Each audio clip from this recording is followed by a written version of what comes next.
Day one in Albania. I had this big lunch. Coupled with some splendid local wines. We produce wines from native endemic grapes of Albania. Tsure is one of the most unique grape varieties in the world because it grows totally wild. This is a little bit more creamy in the mouth. This is 6 years old. It's not the full body wine. You can drink it without nothing. Let's go for that and try it. Still, what really struck me was the full-flavored, scrumptious taste of veggies. Now, Uka Farm is a vineyard with a restaurant attached to it. But before anything else, it's exactly what it says it is. A farm. So no wonder the stuff that grows practically right next to your table tastes so good. But there might be a bit more to it. I'm Flori Uka, I'm the youngest member of the family. This is a family business. This farm started in 1996, and this was the dream of my father. My father is an enthusiast entomologist. He is a professor in entomology for 45 years in Agriculture University of Tirana. This is his dream, and his dream started totally as a scientific didactic farming.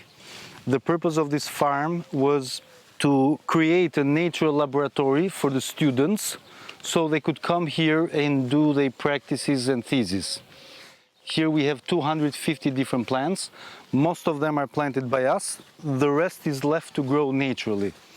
So being a polycultural farming, different plants invite different insects, and different insects create biological war between them. So you prevent interventions of human beings with pesticides. That's one important thing that we do here, to preserve the biodiversity and not to harm nature.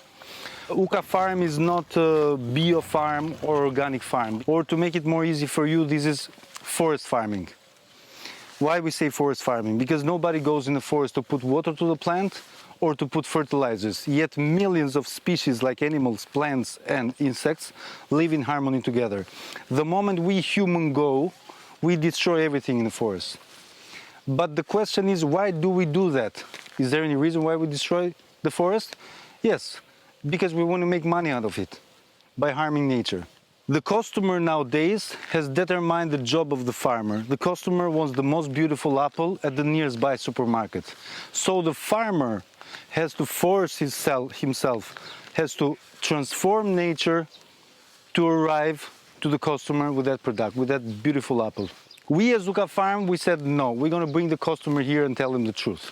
Because apples are not that beautiful, okay? Apples are more beautiful probably, but they're not that well shaped.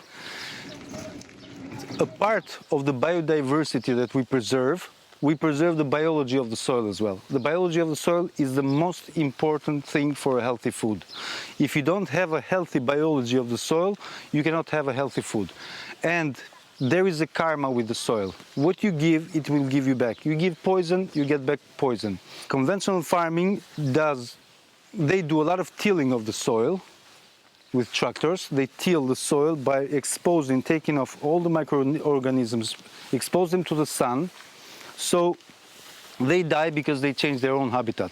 So what they do, they have to put chemical fertilizers to feed the plant. But chemical fertilizers are synthetic compounds, which they go to the food and we eat them, so in the end we get sick. It's very important to have a healthy soil, and a healthy soil is not something that can give you a faster product. You have to wait for the season to get the product. We don't have tomatoes on January, we have the tomatoes on June and over, okay? Because the season is the one that decides. It's not the human, it's not the market, it's not the money. And we follow the process of nature, and at the same time we get profit from it to live a healthy life with a healthy food. So by tilling the soil, you already do some damage to the soil because you expose this microorganism to the sun and they die. As you see here, we have tilled a piece of soil. Why do we do that? Because we have to plant the vegetables, and the vegetables are a human invention 700 years ago. So they are somehow like infants that they need man, they need human to grow. Because if you take a baby plant tomato of this and plant it in the middle of this grass here, this is the forest, this is Sparta. is going to kill her. So they won't survive. So we have to soften the soil before, till it a little bit, but just a little bit, not too much. By the way, the best tilling of the soil in the world is when bisons walk on the forest. 10 to 15 centimeters, not more than that. But we have to be honest that we have done some damage. So what we do to recover the damage that we've done for these microorganisms. Here we have this plant here. This is called comfrey. This is a medicinal plant that is not used for alimentary. We cut this and we cover the soil after that. So what does this do to the soil? This creates a rooftop for the microorganisms. It creates humidity, it creates shadow so they can live. So it's a way to tell sorry to the microorganism that we damaged, but at the same time, this is a green fertilizer. And at the same time, by creating this roof, it doesn't make you go with the water all day by putting water to the plants, like in the forest that nobody goes to put water in the forest to the plants. This is a way to copy the forest. This is the humus part that the forest creates for the other microorganisms and other plants to grow safe. Then we have this part of wild grass here. This is an important thing because sometimes conventional farmers come here and tell us, you lazy guys, you don't do too much job. Okay, but that's not the thing. Now, this wild grass here stays here for until almost the end of the cycle because it has a lot of profits. The first thing, this is a habitat for the bees, okay? And at the same time, this is a habitat for the entomophags. The entomophags are predators which feed with the bugs that destroy the new baby leaves and the flower of the trees. So what happens? If we cut this, we don't have any more predators. So what we have to do, we have to treat with pesticides. We don't treat with pesticides because we are in the forest here. So what we do, we leave them here. Now, at the same time, this wild grass enriches the soil with carbon. So when we cut it, the grass will be part of the rooftop for the tilled soil, and this soil will be prepared for the other vegetables.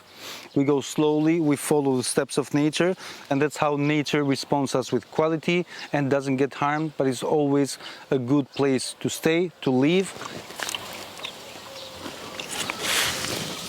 This model of farming obviously is beautiful to enjoy, but it's not easy to build it. And I always say to people, don't try this at home. But how did we do that? I will put it like this. We applied the evolution of species method of planting plants. What does that mean? Here we have the apples, for example.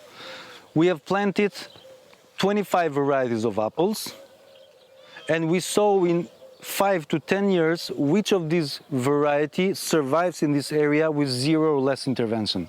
Then we substituted the rest that didn't resist. The same thing we did with the vegetables. We didn't plant here avocado or banana because we knew that we were going to force everything and transform everything to make it happen. So by years we have selected these plants to find out the best plants that here you do less or 0 interventions possible. And this is very important to have a healthy farm, that you have to choose the one that fits in your climate, in your position and everything. Because somebody gets inspired by the farm here and he wants to plant the same plants in his area that he might be somewhere else. And it doesn't work and he said, no, it's not working. But it doesn't work like that. You have to find the culture that you have in your area. You can learn, study, then plant them. And regarding the biodiversity, I have to mention this phrase that my father always says, that he says that I have created a 5-star hotel for the insects.